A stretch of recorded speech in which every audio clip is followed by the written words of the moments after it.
Sandy Says Read. Welcome back to the channel. You guys, this afternoon we're going to do a review of Fate and Flux. This is, it says it's a steampunk adventure, and this is sort of a prequel to a series by Patrick Dugan. This is a prequel to the series. It's the prequel to the Watchers of Astaria series. I wanted to get that right because he's written a couple. Let me read you the back cover. Astaria is ruled by wizards. Everyone knows that. Quinn is a journeyman blacksmith for the wizard Usorin, until, after a tragic accident, Quinn loses his arm and his livelihood. When he is befriended by Roland, he learns the secret behind the wizard's power and is set on a path against a foe who seeks to destroy not only Astaria, but magic itself. Okay, so Quinn, our main character, he was adopted by like a blacksmith kind of group. So he's got an adopted family that he works with and for, and they work for one of the wizards, Usorin. And Usorin, he's not really a good guy, all right? He's kind of high on himself, and he demands things of these blacksmiths. He wants them to make certain machines for him, and when they're not done on time or in a very timely manner, he gets a little pissy about it.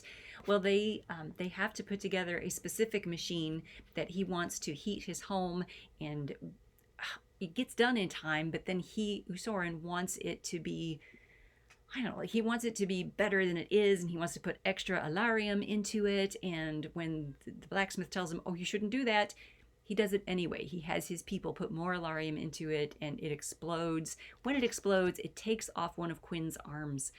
So he loses his livelihood, and he thinks he's half dead. And someone, though, picks him up and takes him away, nurses him back to health.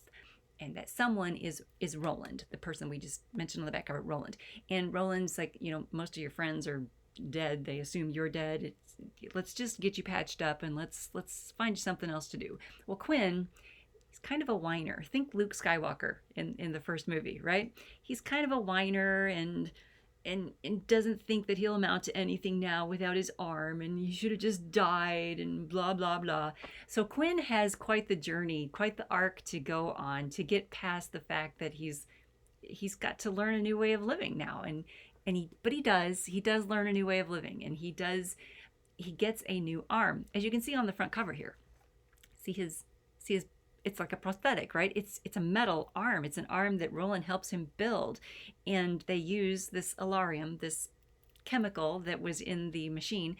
They use this chemical to help power the arm, and he learns that the alarium is actually something that the wizards use. The wizards are not really as powerful as they think they are. Well, Quinn wants to go get revenge on Usorin, right? He's like, you know, this guy, he's out of control. He's the reason that my friends died, and I'm going to go get him. He's the reason I lost my arm and my livelihood. I'm going to go kill him. And Roland is like, you know, there's better things to do with your time than seek vengeance. So Roland becomes sort of a mentor to Quinn. A lot of what Quinn goes through in this book is, I want to seek vengeance, and Roland telling him, no, you don't need to seek vengeance. You need to find better things to do with your time. Channel your time this way. Channel your energy this way. Channel your thoughts this way. And really teaches him how to be a better person. I see that as Quinn's arc.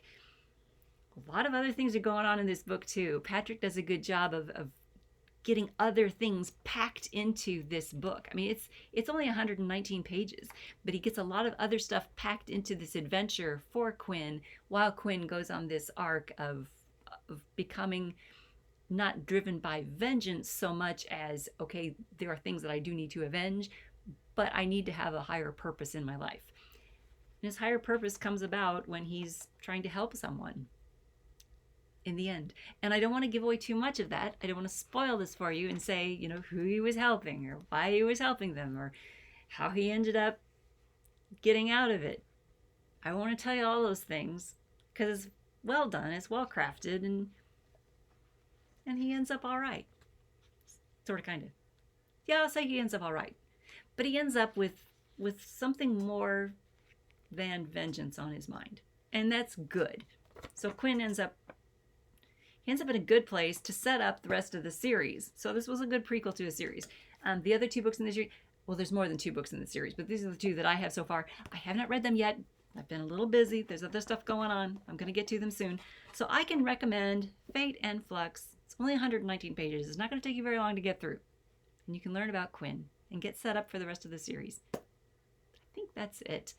Thumbs up for a quick, good character arc. Click the notification bell so you're notified each time I do something crazy random like this. That's it, you guys. Thanks for tuning in.